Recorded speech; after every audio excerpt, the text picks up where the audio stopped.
5월 9일 하나님 12시 기도에 오신 모든 성도님들 예수님의 이름으로 사랑하고 축복합니다. 오늘 하나님께서 우리에게 주시는 말씀은 열왕기상 15장 1절부터 5절까지의 말씀 함께 보도록 하겠습니다. 느밧의 아들 여로보암 왕 제18년에 아비암이 유다 왕이 되고 예루살렘에서 3년을 치리하니라. 그 모친의 이름은 마아가라. 아비살롬의 딸이더라.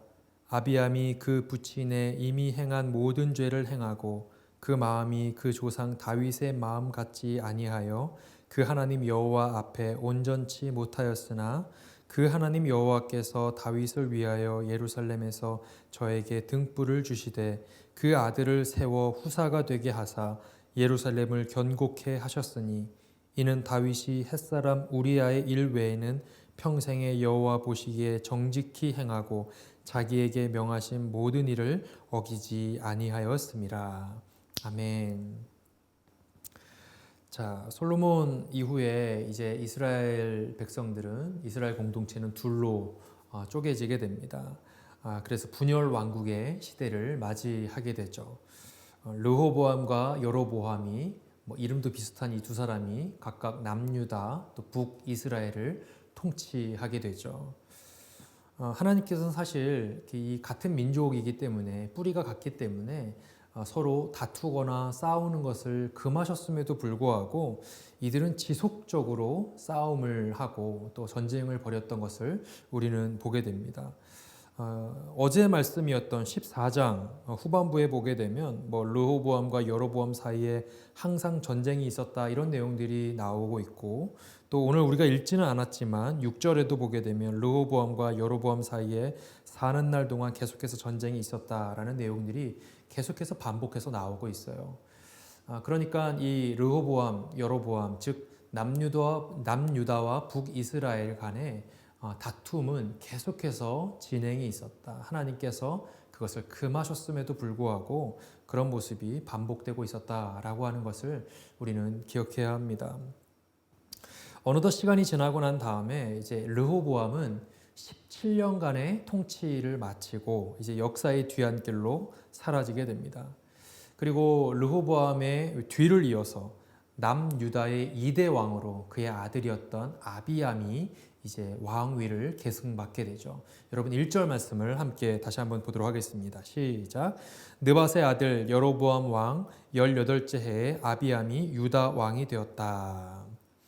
여러분 성경을 자세히 보게 되면 이 북이스라엘과 남유다를 섞어서 이야기하고 있는 것 여러분 느껴지십니까? 남유다의 이 르호보암 이야기를 하다가 또 어느 순간인가 북이스라엘 여로보암 이야기로 넘어가고 이렇게 왔다 갔다 하면서 설명이 이어지는 것을 우리는 보게 됩니다. 방금 본 여러분 1절 말씀을 봐도 1절 말씀에 남유다의 왕이 아비암이 되었다라고 하는 이야기를 하면서 그 시기를 뭐라고 얘기합니까? 여로보암 왕 18째 해라고 이야기하죠. 북이스라엘의 왕조 시기에 맞춰서 그것을 설명하고 있어요. 그러면서 성경학자들은 어쨌건 이 여러 남유다와 북이스라엘이 둘로 분열되긴 했지만 뿌리가 하나라고 하는 이스라엘 공동체라고 하는 것을 강조하기 위함이다 이렇게 해석하기도 합니다. 어찌되었건 이제 르호보암의 시기가 저물게 되었고 이제는 그의 아들 아비암이 2대 왕이 되게 됩니다. 그런데 사실 이 아비암은 르호보암의 장자가 아닙니다. 르호보암에게는 첩이 78명이 있었어요. 굉장히 많은 첩이 있었죠. 그리고 아들은 28명이나 되었습니다. 그 많은 아들들 사이에서 르호보암은 또 그 첩들 사이에서 르호보암은 유독 이 마아가라고 하는 여인을 사랑했습니다. 그래서 이 마아가를 사랑했기 때문에 마아가의 아들이었던 아비암을 자신의 대를 잇는 후계자로 지정을 한 것이죠. 여러분 2절 말씀 함께 읽겠습니다. 시작. 예루살렘에서 3년 동안 다스리니라. 그의 어머니의 이름은 마아가요 아비살롬의 딸이더라.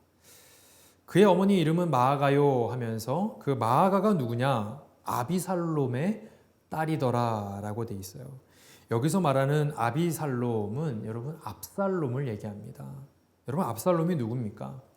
다윗을 반역하면서 다윗을 내쫓았던 사람 아닙니까? 그런데 오늘 이 남유다의 2대 왕으로 등극하게 되는 이 아비암의 어머니 이 마아가가 바로 압살롬의 딸이다라고 성경은 얘기하고 있어요. 그런데 사실 이 성경학자들은 마아가가 압살롬의 딸이 아니라 손녀였을 것이다 라고 추정합니다. 사실 성경에서는 이 딸과 손녀를 같은 표기 방법으로 이야기하는 일들이 종종 있거든요. 왜 그렇게 생각하냐면 성경에서는 압살롬의 딸이라고 기록되어 있는 내용이 나오는데 압살롬에게는 딸이 한 명이 있었어요. 그런데 그 한 명의 이름이 누구냐? 바로 여러분 잘 아시는 다말이죠. 예. 그렇기 때문에 다말 말고는 딸의 다른 이름을 표기한 적이 없습니다. 이런 이유들로 인해서 성경에서 말하는 이 압살롬의 딸이라는 표기가 사실은 압살롬의 손녀가 아니었겠나라고 이야기를 하는 것이죠. 자, 그렇게 이제 르호보암의 어떤 계보 또 이 아비암의 계보에 대해서 이야기를 했습니다. 어쨌든 이 아비암이 이 르호보암의 뒤를 이어서 남유다의 2대 왕으로 오르게 되죠. 사실 여러분 우리는 이 다윗, 솔로몬, 르호보암 여기까지의 이름은 좀 그래도 우리가 익숙하고 많이 들어본 이름들이죠. 그런데 그 다음 왕이었던 오늘 말씀에 등장하는 이 아비암이라는 이름은 우리에게 좀 낯섭니다. 익숙한 이름이 아니에요. 그도 그럴 것이 방금 전에 읽었던 이 2절을 보게 되면 그가 왕위를 계승받아서 얼마 동안 통치했다고 합니까? 3년을 통치했다고 합니다. 조금 더 자세히 보면 햇수로 3년이에요. 그러니까 3년이 채 안 되는 시간이죠. 그런데 이 짧은 기간 동안 왕권을 가지고 있었던 것뿐만이 아니라 그래서 그에 대한 기록은 오늘 우리가 읽은 이 1절에서 5절 그리고 8절까지의 내용만 이 8개의 구절에서만 이 아비암에 대한 내용을 기록하고 있습니다. 그런데 여러분 이 구절 속에서도 1절부터 8절까지의 내용에서도 사실은 아비암에 대한 설명보다 다윗에 대한 이야기가 훨씬 더 많이 기록이 되어 있어요. 4절부터 보게 되면 그 뒤로 보게 되면 계속해서 다윗에 대한 언급이 반복해서 나오고 있죠. 그런데 여러분 사실 이 아비암이라고 하는 인물을 조금 더 구체적으로 들여다보게 되면 이 사람은 역사적으로 꽤 긍정적인 평가를 받았던 사람이었습니다. 역대하의 말씀을 보게 되면 그는 40만 명의 군사를 이끌고 이 여로보암이 이끌었던 80만 명의 대군과 싸워서 승리했던 사람이 바로 이 아비암이에요.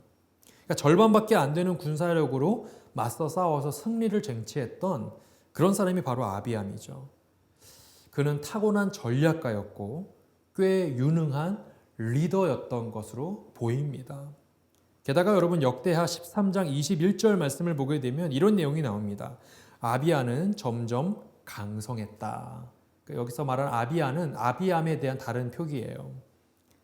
그러니까 역대하 말씀을 보게 되면 이 사람이 점점 강성했다라고 이야기를 하고 있어요. 나라를 더 강하고 부유하게 만든 거죠.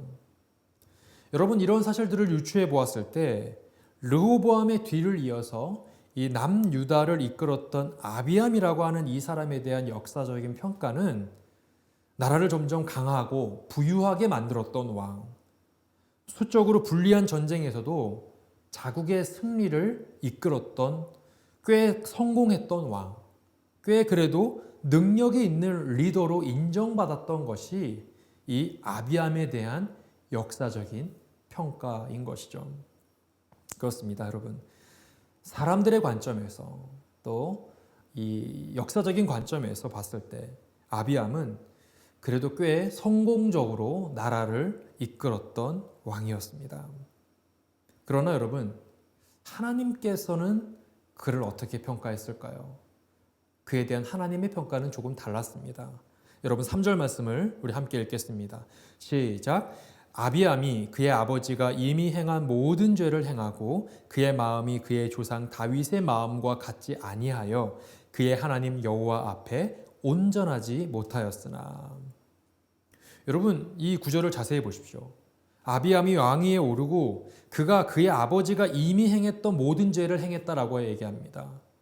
여러분, 그의 아버지 르호보암은 몇 년 동안 왕위에 올랐습니까?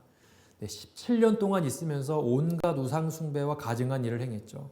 근데 이 구절에 보게 되면 아비암은 겨우 3년밖에 왕위를 계승하지 않았음에도 불구하고 그 3년이란 시간 동안 아버지 르호보암이 17년 동안 했던 그 모든 우상 숭배와 가증했던 일들을 그는 동일하게 그 모든 일들을 행했다라고 성경은 이야기하고 있습니다.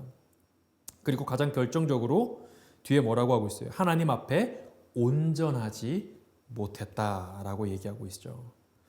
그렇습니다, 여러분. 아비암은 세상으로부터 전략적이고 또 유능했으며 성공했던 사람으로 그는 사람들에게 칭찬받고 평가받았을지는 모르지만 그는 하나님 앞에서는 죄인, 그것도 우상숭배와 가증한 일을 했던 죄인 그 이상도 그 이하도 아니었던 것이죠.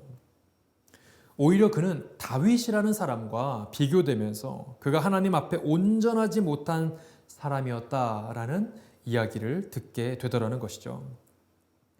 그런데 저는 오늘날 이 교회 안에 아비암과 같은 신앙인들이 적지 않다고 생각합니다. 겉으로 보기에는 유능해 보이고 성공한 사람처럼 보여집니다. 나름 인정도 받고 저 정도면 좀 그래도 꽤 괜찮은 사람처럼 평가받기도 합니다. 심지어 교회 안에서도 사람들 사이에서 인정받는 사람, 사람들 사이에서 칭찬받으면서 교회 안의 사역에서도 어느 정도의 영향력을 끼치는 그런 사람들을 우리는 보기도 합니다. 그런데 우리는 그러한 사람들의 평가, 사람들이 나를 어떻게 이야기하고 어떻게 평가하는지 그런 사람들의 말에 관심을 기울이는 것이 아니라 무엇에 우리의 관심을 기울여야 할까요? 하나님께서는 나를 어떻게 평가하시는가? 사회적으로 평가받는 내 모습, 교회 안에 사람들이 말하는 나의 어떤 평가에 그런 것에 마음을 쏟는 것이 아니라 하나님은 나를 무엇라 평가하시는가? 하나님은 내가 어떠한 신앙인이다라고 하나님은 말씀하고 계시는가에 우리의 마음을 더 많이 쏟고 관심을 기울여야 한다라고 하는 것이죠. 사랑하는 성도 여러분, 사람들이 말하는 것, 사람들의 칭찬과 인정에만 관심을 기울였던 아비암의 인생이 아니라 하나님께서 칭찬하시는 인생, 하나님께서 누군가를 평가하실 때 기준점으로 잡으시는 이 다윗과 같은 인생 살아가시는 저와 여러분 되시기를 간절히 축원합니다. 여러분, 그렇다면 제가 방금 전에 하나님께서 다윗을 기준점으로 삼으셨다, 사람을 평가하는 기준점으로 삼으셨다라는 말씀을 드렸는데 그렇게 사람을 평가할 때 어떤 기준점으로 잡으셨던 이 다윗은 어떤 사람이었을까요?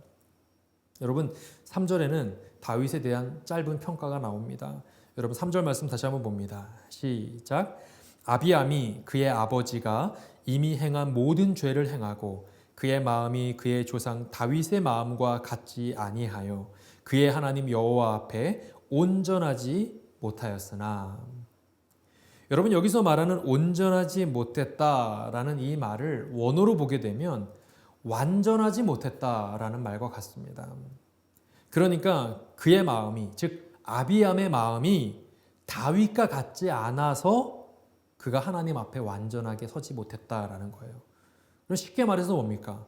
아비암이 다윗처럼 완전한 인생을 살지 못했다라고 성경은 말하고 있는 것이죠. 여러분, 조금 이상한 생각이 들지 않으십니까?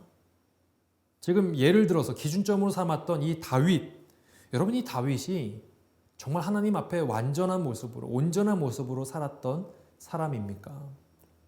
물론 그가 하나님 앞에 신실하게 살았던 사람인 것은 맞지만 그는 살인과 간음을 동시에 저질렀던 사람이에요.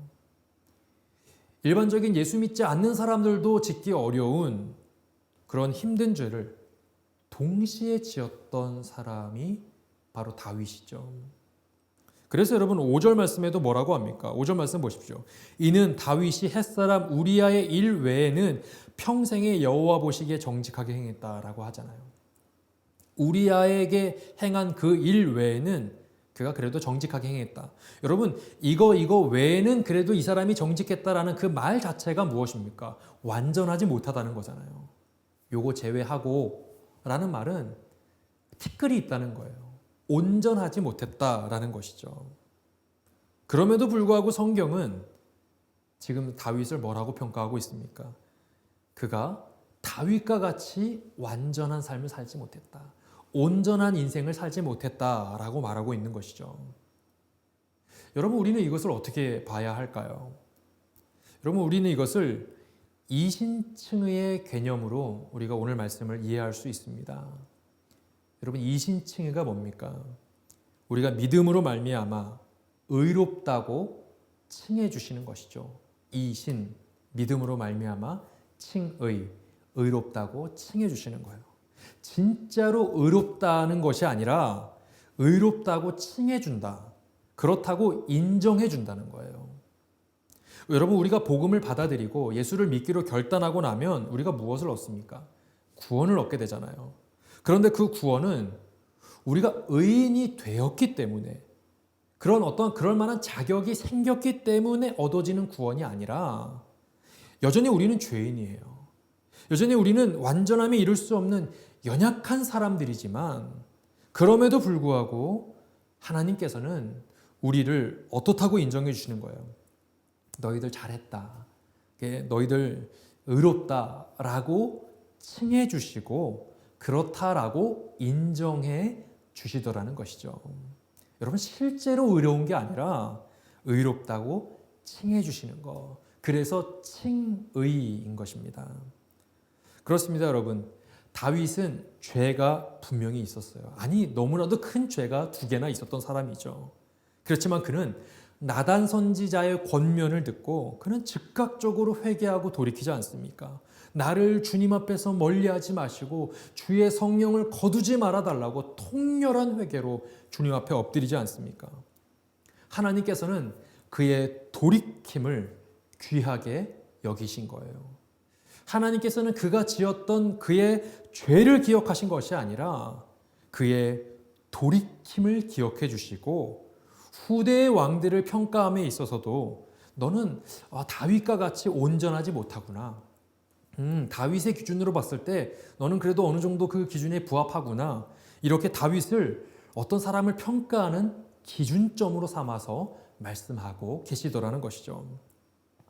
여러분, 저는 우리 성도님들이 우리 안에 늘 부족함이 많음을 기억하고 우리의 죄가 발견될 때마다 정말 철저하게 하나님 앞에 엎드려서 다윗이 그러했던 것처럼 내가 주님, 나로 하여금 주님 앞에서 떠나지 않게 하시고 주의 성령이 나를 떠나지 않게 주님 붙들어 주십시오. 제가 잘못했습니다. 회개하고 엎드리는 돌이킴이 있을 때 하나님께서 우리는 그의 그런 모습을 보시고 의롭다라고 칭해 주시고 인정해 주시더라는 것이죠. 여러분, 오늘 말씀에서는 하나님께서 각각 2사람을 평가하는 모습들이 나오게 되었습니다. 첫 번째는 어떤 사람이었습니까? 세상적으로 보기에는 그래도 꽤 괜찮아 보였던 사람이에요. 꽤 능력도 있고 재능도 있고 꽤 성공적인 사람이다, 성공적인 인생을 살았다라고 평가받는, 사람들에게는 그렇게 평가받는 아비암이라는 사람이 있었죠. 하지만 그는 하나님 앞에는 그가 그렇게 좋은 평가를 받지는 못했어요. 반면에 세상 사람들도 짓기 힘든 죄를 지었던, 이 무거운 죄를 지었던 다윗을 향해서는 어땠습니까? 하나님께서는 네가 온전하다, 네가 완전하다, 네가 그래도 의롭다라고 하나님께서는 평가하시더라는 것이죠. 사랑하는 성도 여러분, 세상에서 칭찬받고 인정받았던 아비암의 인생이 아니라 하나님께 칭찬받고 하나님께 인정받았던 이 다윗의 인생을 살아가시는 저와 여러분 되시기를 간절히 축원합니다. 우리 함께 기도하시겠습니다. 오늘 주신 말씀 생각하시면서 우리 좀 함께 기도했으면 좋겠습니다. 하나님, 혹 우리의 마음 가운데 세상에서 인정받고 세상 사람들이 이야기하는 칭찬, 그것이 전부이냐, 그것에 귀를 쫑긋 세우고 귀를 기울이고 또 그러한 칭찬에 만족하며 살아가는 모습이 우리의 모습은 아니었습니까? 하나님, 이제는 우리가 마음을 돌이켜서 세상 사람들의 말이 아니라 하나님께서 나를 어떻게 생각하실까? 하나님께서는 나를 어떠한 신앙인이라고 평가하고 계실까? 그것에 마음을 쏟고 관심을 기울일 수 있는 우리의 심령 될 수 있도록 주님 인도해 주옵소서. 하나님, 우리는 우리가 의로워서 구원받은 줄 알았는데 사실 우리는 여전히 죄인이었지만 오직 하나님의 은혜로 하나님께서 의롭다 칭해 주셨다는 사실을 오늘 깨닫습니다. 우리가 여전히 죄인임을 늘 기억하게 하시고 넘어지고 또 쓰러져도 다시 한번 더 주님 앞에 엎드릴 수 있는 다윗과 같은 회개와 돌이킴의 결단이 있게 해 주시옵소서. 오늘 말씀 생각하시면서 우리 함께 기도하시겠습니다. 사랑이 많으신 하나님 아버지, 하나님, 우리가 세상 사람들이 이야기하는 인정, 세상 사람들이 말하는 칭찬에 귀를 기울이고 또 겉으로 보기에는 성공한 인생을 산 것 같지만 하나님께는 그러한 평가를 받지 못했던 아비암의 인생을 살고 있는 것은 아닌지 다시 한번 돌이켜봅니다. 하나님, 우리가 사람들의 말에 귀를 기울이는 인생이 아니라 하나님께서 나를 어떻게 평가하실까? 하나님께서 나를 어떤 신앙이라고 말씀하고 계실까에 관심을 기울일 수 있는 우리의 심령 되게 하여 주옵소서.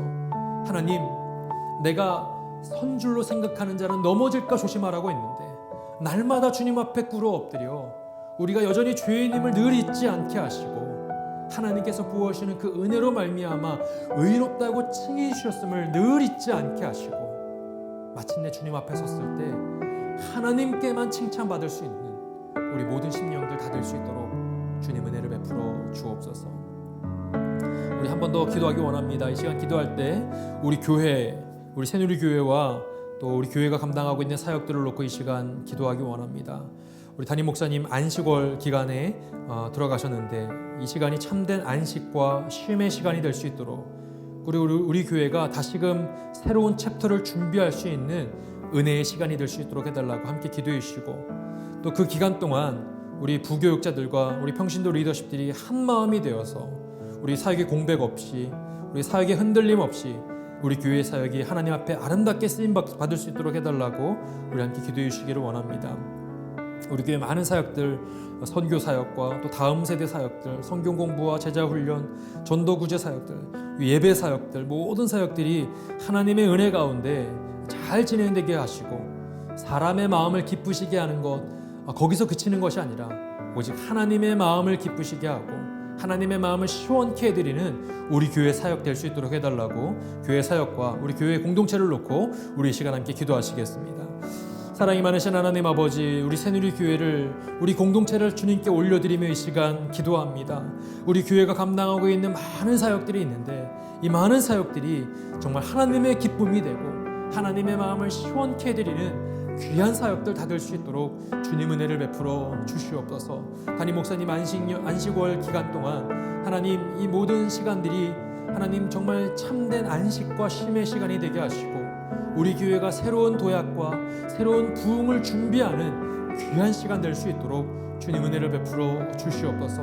사역의 공백이 없게 하시고 오히려 더 큰 은혜를 누리고 정말 하나님께서 주시는 놀라운 은혜를 경험하는 우리 새누리교회 공동체가 될 수 있도록 주님 은혜를 베풀어 주시옵소서. 사랑이 많으신 하나님 아버지, 우리가 오늘 아비암의 모습과 또 다윗의 모습을 같이 비추어 보았습니다. 사람들이 이야기하는 그 평가에 귀를 기울이는 것이 아니라 하나님의 말씀과 하나님께서 나를 어떻게 생각하시는지에 대해 더 마음을 쏟을 수 있는, 그래서 마지막에 우리가 하나님 앞에 섰을 때 하나님께만 잘했다 칭찬받을 수 있는, 의롭다 인정받을 수 있는 우리의 인생 될 수 있도록 주님 은혜를 베풀어 주시옵소서.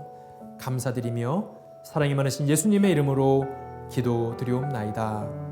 아멘. 오늘 하루도 말씀으로 승리하시는 저와 여러분 되시기를 간절히 소망합니다. 어떠한 상황 가운데서도 승규찬